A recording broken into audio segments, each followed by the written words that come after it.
I know with this man in office, it's easy to go off the rails. I can safely say that most of us have been that way for the last 8 years.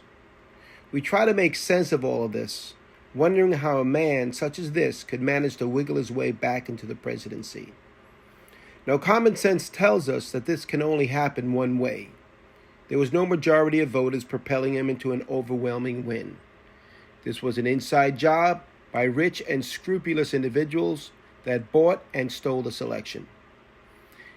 The big issue that we have is that even though we know in our heart of hearts that this is the case, it has to be proven.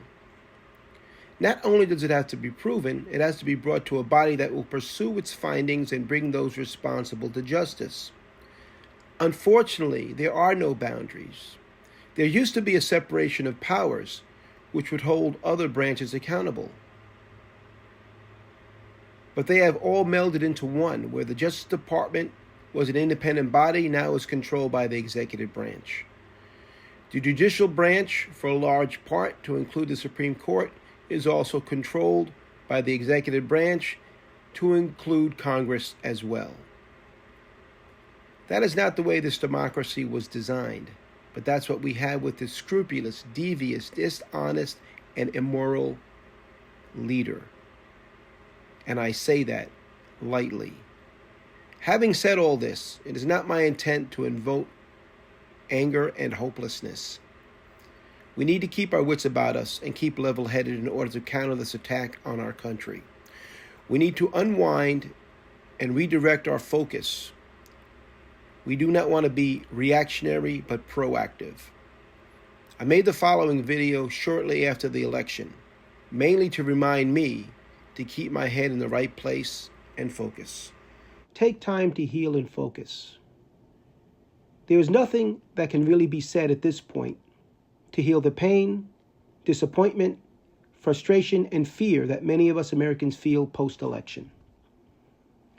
This is also echoed with many countries and people around the world.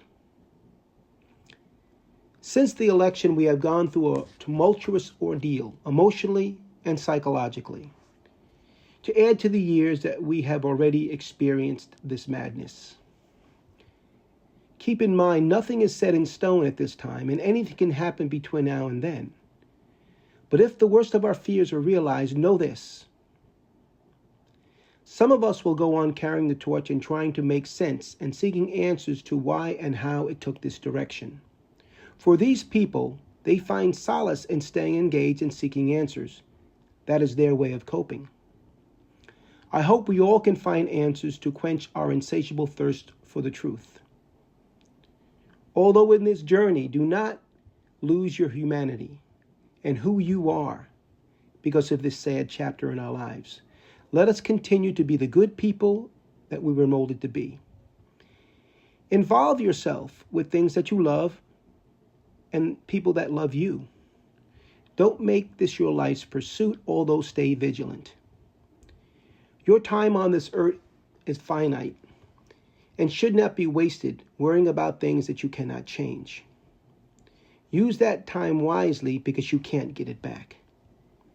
Experience tells us that this man and the people that he surrounds himself with are inconsistent with our morals and values. Keep in mind, they were people that he trusted his first time around. They were an integral part of his gang, but saw the devious nature and turned on him. It will happen again. If certified and inaugurated, I have no doubt those patriots will surface again during or shortly after his second term. There is much damage that can be done between now and then, but nothing can't be fixed. If you truly believe in the good nature of man, and with the help of God, we will prevail. Find solace in the fact that this too will pass, and hopefully the world as a whole will adjust. It might get darker before the dawn, although if we set our minds, we can and must push through it.